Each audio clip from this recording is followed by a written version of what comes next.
Čau! Šodien es tev parādīšu, kā pagatavot 3 dažādu veidu smūtiju bļodiņas. Tas ir mans mīļākais brokastu ēdiens, un katru reizi gatavoju nedaudz savādāk.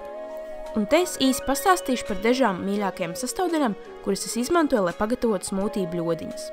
Protams, pamatmasu veido ogas vai augļi, un kad es neizmantoju tās, kuras esmu pati sasaldējis, man patīk izmantot šīs no Rimī. Tur ir 4 mazas paciņas ar jau sagrieztām zemenēm un banāniem. Kad vēlos pagatavot smūtiju bļodiņas ar šokolādes garšu, man patīk izmantot karoba pulveri, kur iegūst no maizes koka. Tas ir ļoti līdzīgs garšas ziņā kakao, taču daudz saldāks. Protams, galvenā sastāvdaļa, lai pagatavot acai bols, ir acai pulveris. To iegūst no acai ogām, kuras izskata ziņā ir nedaudz līdzīgas mellenēm. Man ļoti patīk tā skābenā garša, un, protams, arī acai ogas ir ļoti veselīgas. Un vislabāk smūtiju bļodiņas man patīk pasniegt ar musli. Šie ir mani mīļākie, jo tie ir ļoti garšīgi un arī uzturvērtības ziņā tajos ir daudz mazāk cukuru kā citos muslī. Un vēl man patīk arī pasniegt ar kokosriekstu šķēlītēm. Šīs jau ir apgrauzdētas. Lai pagatavotu pirmo zemeņu ananāsu bļodiņu, blenderī liec saldētas zemenes,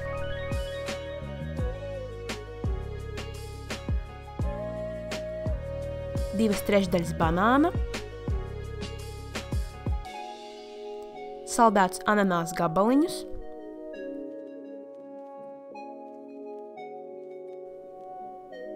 nedaudz čija sēklas, apmēram tējkaroti un šķidrumam nedaudz mandeļu piena. Var izmantot kādu sulu. Šķidruma daudzums ir atkarīgs no tā, cik sasalušas ir tavas ogas vai augļi. Un tad gluži vienkārši visu sablendē.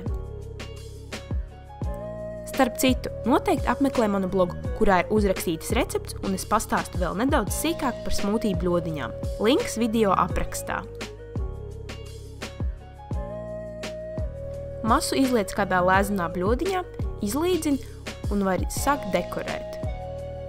Manuprāt, virspuse ir tikpat svarīga, cik pamatmasa. Centies smūtiju bļodiņu izdekorēt un pasniegt diezgan ātri, jo tās pamatmasa kūst. Šodien šo bļodiņu es dekorēju ar banāniem, kokosriekstiem šķēlītēs, muslī, čija sēklām un sasmalcinātām mandelēm.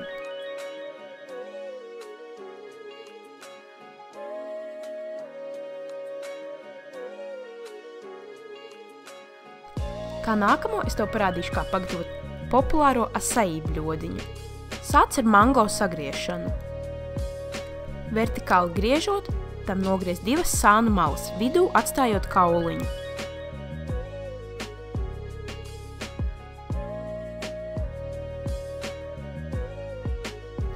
Katrā sānu malā iegriez, bet ne līdz galam, tādas kā rūtiņas, kuri arī būs mango gabaliņi. Mango, tā teikt, izgriez uz otru pusi un ar nazi vai karoti atdali gabaliņus.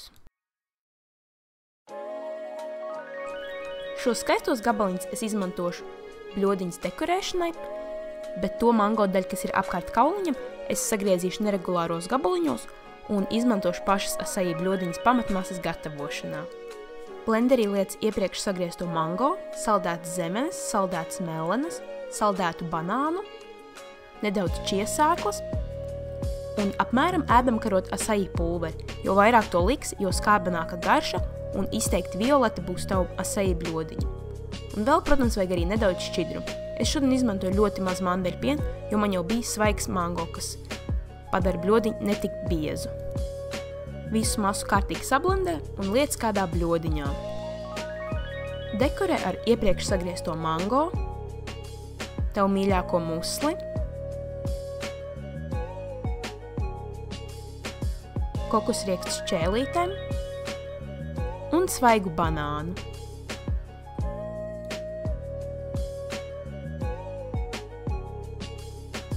Un kā pēdējo es tev parādīšu šo šokolādes smūtiju bļodiņu, kura īstenībā garšo gluži kā saldējums, un to es pasniedzu kokosriekstu bļodiņās. Šoreiz gan visām sastāvdaļām ir jābūt sasaldētām, arī banānam. Es izmantoju nedaudz zemenes un 2 banānus. Īstenībā tas nekas, ja banāni nav pilnībā sasaluši, jo tad konsistence būs nedaudz krēmīgāka, bet galvenais, lai tie būtu bijuši saldētavā vismaz 1,5–2 stundas. Smūtiju bļodiņām labums ir tāds, ka konsistenci tu vari diezgan vienkārši pamainīt, lai padarītu šķidrāku, pievieno kaut kādu šķidrumu, un lai padarītu biezāku, vienkārši ieliec saldētavā. Un šokolādes garšu šai bļodiņai piešķirs karoba pulveris. Tagad es pievienoju apmēram ēdamkarotu, bet pēc tam es to pagaršoju un gribēju to padarīt vēl šokolādīgāku un pievienoju vēl apmēram ēdamkaroti. Bet, protams, karoba pulveri var aizstāt ar kakao. Tā kā šoreiz es to gribu pasniegt kā saldējumu un veidot skaistas bumbiņas, es to ieliku trauciņā un ieliku saldētavā uz apmēram 40 minūtēm, lai tas kļūtu stingrāks. Un šoreiz par bļodiņu es izmantoju svaigu kokosriekstu, kuru pārsit uz pusēm. Es pati to īsti nemāku izdarīt, to man parasti izdara tētis, bet es atstāšu video aprakstā linku, kā tu pats to var mājās izdarīt. No masas veidoju skaistas šokolādes saldējuma bumbiņas, lieku iekšā kokosriekstā un dekorēju ar musli, avenēm un kokosriekstu skaidiņām.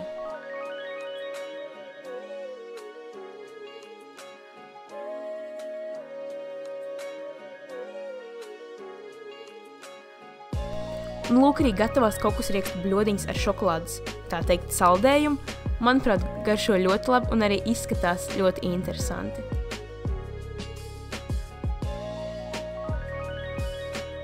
Un, ja pagatavo šo vai kādu citu no manām receptēm, neaizmirst izmantot #BettīsRecepte.